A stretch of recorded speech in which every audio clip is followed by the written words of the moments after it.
എല്ലാവർക്കും പുതിയ വീഡിയോയിലേക്ക് സ്വാഗതം. അപ്പോൾ ഇന്ന് നമ്മൾ ഉണ്ടാക്കാൻ പോകുന്നത് ഡ്രാഗൺ ഫ്രൂട്ട് മിൽക്ക് ഷേക്ക് ആണ് കേട്ടോ. അപ്പോൾ അതെങ്ങനെ ഉണ്ടാക്കാൻ നോക്കാം. അതിന് മുന്നേ ഡ്രാഗൺ ഫ്രൂട്ടിൻ്റെ ഗുണങ്ങളെക്കുറിച്ച് ഞാൻ നിങ്ങൾക്ക് പറഞ്ഞു തരേണ്ട ആവശ്യമില്ലല്ലോ. ഇതാണെങ്കിൽ നമ്മുടെ ഹെൽത്തിന് ഏറ്റവും ഗുണകരമായിട്ടുള്ളൊരു കാര്യമാണ് കേട്ടോ.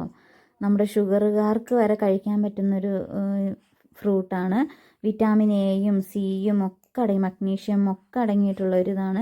ഇതിനകത്ത് ഫൈബർ കണ്ടൻറ്റ് കൂടുതലായതുകൊണ്ട് നമുക്ക് ദഹനത്തിനൊക്കെ നല്ലതാണ്, ഹാർട്ടിന് നല്ലതാണ്, എല്ലാം കൊണ്ടും നല്ല ഗുണങ്ങളുള്ള ഒരു ഫ്രൂട്ടാണ് കേട്ടോ ഇത്.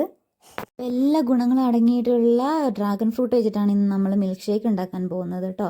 അപ്പോൾ ഇത് മുറിച്ച് കാണുമ്പോൾ തന്നെ എന്താ കളറില്ലേ, ഇത് കാണുമ്പോൾ തന്നെ നമുക്ക് കഴിക്കാൻ വേണ്ടി തോന്നും.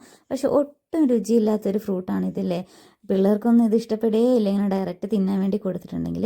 അപ്പോൾ അതുകൊണ്ട് നമുക്ക് ഷേക്കായിട്ട് നമുക്ക് കുടിക്കാം കേട്ടോ. അപ്പോൾ അതുവേണ്ടി നമ്മൾ ചെറിയ കഷ്ണങ്ങളാക്കി മുറിച്ച് മിക്സിൻ്റെ ജാറിലിട്ടിട്ടുണ്ട്. അതിൻ്റെ കൂട്ടത്തിൽ ഞാൻ വാനില ഐസ്ക്രീമാണ് എടുക്കുന്നത് കേട്ടോ. അപ്പോൾ അത് 2 വാങ്ങിയിട്ടുണ്ടായിരുന്നു, കുഞ്ഞ് ബോക്സ്. അതിൽ ഒരെണ്ണം നമ്മൾ ഇതിൻ്റെ കൂടെ അടിക്കാൻ വേണ്ടി ഇട്ട് കൊടുത്തിട്ടുണ്ട്. ഇതിന് നമുക്ക് നന്നായിട്ട് അരച്ചെടുത്തിട്ട് വരാം കേട്ടോ. അപ്പോൾ ഇത് അരയാൻ വേണ്ടി വലിയ താമസമൊന്നുമില്ല, പെട്ടെന്ന് അരഞ്ഞ് കിട്ടും കേട്ടോ. അപ്പോൾ നന്നായിട്ട് അരഞ്ഞതിന് ശേഷം നമ്മൾ ഇതിനകത്തേക്ക് തിളപ്പിച്ച് ആറിയ പാൽ ഒഴിച്ച് കൊടുക്കുന്നുണ്ട്. അപ്പോൾ നമുക്ക് കട്ടിക്ക് അനുസരിച്ച് നമുക്ക് പാൽ കൂട്ടുകയും കുറയ്ക്കുകയും ചെയ്യാം കേട്ടോ. നമ്മൾ വേറെ വെള്ളമൊന്നും ഒഴിച്ച് കൊടുക്കുന്നില്ലേ, ഏറ്റവും നല്ലത് പാലാണ് കേട്ടോ. പാലും ഇതും കൂടി അരച്ചെടുക്കാം. അങ്ങനെ അരച്ചത് നമ്മളെല്ലാം കൂടി ഒരു പാത്രത്തിലേക്ക് എടുത്ത് മാറ്റിയിട്ടുണ്ട്. അപ്പോൾ ഇത്രയേ ഉള്ളൂ, നമ്മൾ സിമ്പിളാണ്. മധുരം വേണ്ടവർക്ക് മധുരം ചേർക്കാം കേട്ടോ. നമ്മൾ ഐസ്ക്രീമിൻ്റെ മധുരമൊക്കെ ഉള്ളതുകൊണ്ട് വേറെ മധുരം ചേർക്കുന്നില്ല.